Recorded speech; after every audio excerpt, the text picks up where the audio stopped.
హాస్పిటల్లో ఇవన్నీ కూడా అందుబాటులోకి వస్తాయి. ఎప్పుడైతే ఆ హాస్పిటల్లో, ఎప్పుడైతే ఆ మెడికల్ కాలేజీలో, ఆ మెడికల్ కాలేజ్ ద్వారా ఉండే ఈ టీచింగ్ హాస్పిటల్లో అసిస్టెంట్ ప్రొఫెసర్లు, PG post graduate students, medicos, nursing students వీళ్ళంతా కూడా అక్కడ అందుబాటులోకి వస్తారు. పేదవాడికి ఎవరికైనా కూడా, పేద మధ్యతరగతి వారికి ఎవరికైనా కూడా ఉచితంగా ఈ సూపర్ స్పెషాలిటీ సేవలు, ఈ మల్టీ స్పెషాలిటీ సేవలు, ఈ వైద్య హాస్పిటల్స్ ద్వారా, ఈ టీచింగ్ హాస్పిటల్స్ ద్వారా ఇవన్నీ అందుబాటులోకి ఫ్రీగా వస్తాయి పేదవాడికి.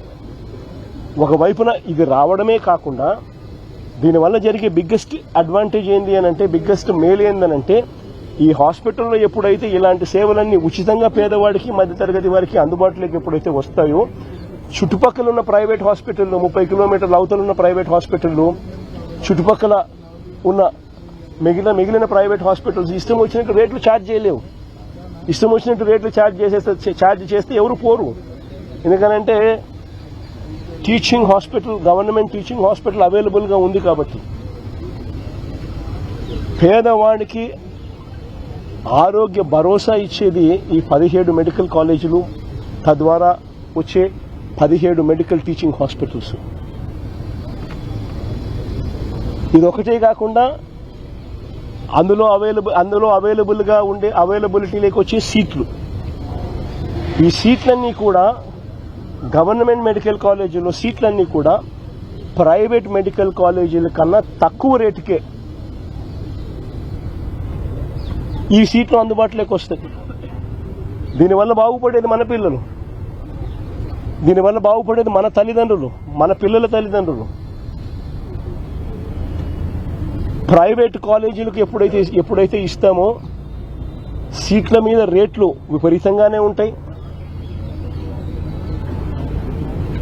ప్రైవేట్ మెడికల్ కాలేజీలు ఎప్పుడైతే వస్తాయో ప్రైవేట్ టీచింగ్ హాస్పిటల్స్ కూడా ప్రైవేట్ అయిపోతాయి. ఇంక అందరూ ప్రైవేట్ అయినప్పుడు ఇంకా కాంపిటీషన్ ఎక్కడుంది? అంతా ప్రైవేట్ ఎక్స్‌ప్లాయిటేషనే. మేము ఇంత ఛార్జ్ చేస్తాము, 4 లక్షలు, నువ్వు 5 లక్షలు ఛార్జ్ చేసి సరిపోతుంది, అందరం కలిసి పంచుకుందామనే లెవెల్లోకి అందరూ తయారవుతారు. ఇది జరగబోయేది. దీన్ని చెక్కు పెట్టడం కోసం వైఎస్ఆర్ కాంగ్రెస్ పార్టీ ఉద్యమ బాట చేపట్టింది. చంద్రబాబు నాయుడు స్కాముల విషయంలో 4 అడుగులు ఎక్కువ వేసేస్తా ఉన్నాడు. స్కాములు చేయని ఏరియాస్లో కూడా స్కాములు చేస్తా ఉన్నాడు, చేయకూడని ఏరియాస్లో కూడా. ప్రైవేట్ మెడికల్ కాలేజీని, గవర్నమెంట్ మెడికల్ కాలేజీని ప్రైవేట్కి ఇస్తాడు. ప్రైవేట్కి ఇవ్వడమే ఒక స్కామ్ అయితే, భూమి గవర్నమెంట్ది, మెడికల్ కాలేజ్ కన్స్ట్రక్షన్ గవర్నమెంట్ది,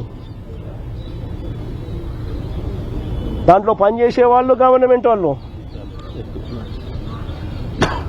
జీతాలు ఇచ్చేది గవర్నమెంటే, కానీ కాలేజీలు మాత్రం ప్రైవేట్ వాళ్ళంట.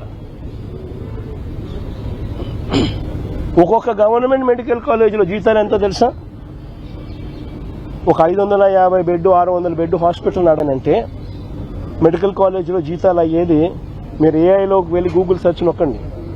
ఆ జెమినైని అడిగినా, ఏఐలో పర్ప్లెక్సిటీని అడిగినా, చాట్ జీపీటీని అడిగినా కానీ చెప్తుంది. మా వాళ్ళని చెక్ చేయమని చెప్పిన, చెక్ చేయమంటే 5 నుంచి 6 కోట్ల రూపాయలు మినిమం అవుతుంది నెలకు అని.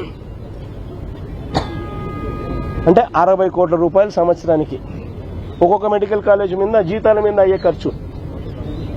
అంటే 2 ఏళ్ళకి కలిపితే 120 కోట్లు. అంటే 120 కోట్ల రూపాయలు చంద్రబాబు నాయుడు వాళ్ళకి ఇస్తున్నాడు. ప్రైవేట్ వాళ్ళకు కాలేజీలు, government land, government construction, government హాస్పిటళ్ళు, గవర్నమెంట్ స్టాఫ్తో వాళ్ళకి ఇవ్వడమే కాకుండా ఒక్కొక్కరికి మేలు చేస్తూ గవర్నమెంట్ జీతాలు కూడా వాళ్ళకి ఇస్తూ 2 ఏళ్ల పాటు గవర్నమెంట్ జీతాలు ఇస్తుందంట. అంటే సంవత్సరానికి 60 కోట్లు ఎదిరిస్తున్నారు. 10 మెడికల్ కాలేజీలు ఇంటూ 120 కోట్లు అంటే 1200 కోట్లు మినిమం ఎదిరిస్తున్నారు. అసలు ఇలాంటి స్కాములు దేశ చరిత్రలో ఎక్కడా ఉండవు. ల్యాండ్, ఇప్పుడు మెడికల్ కాలేజీల దగ్గర ల్యాండ్, ఒక్కొక్క మెడికల్ కాలేజీలు మా హయాంలో 17 మెడికల్ కాలేజీలకు శ్రీకారం చుట్టి 8,000 కోట్ల రూపాయల బడ్జెట్తో ప్రతి చోట 50 ఎకరాలు పైచిలుకు ల్యాండ్ ఉండేట్టుగా భూములన్నీ కూడా కొనుగోలు చేసి సేకరించి అక్కడ మెడికల్ కాలేజీలు కట్టాం, పర్మిషన్లన్నీ తీసుకొచ్చాం, నాబార్డ్తో టైఅప్తో పాటు ఇతర బ్యాంకులతో టైఅప్ చేయించినాం, కేంద్ర ప్రభుత్వ నిధులను కూడా టైఅప్ చేశాం. 8,000 కోట్లకు గాను 3,000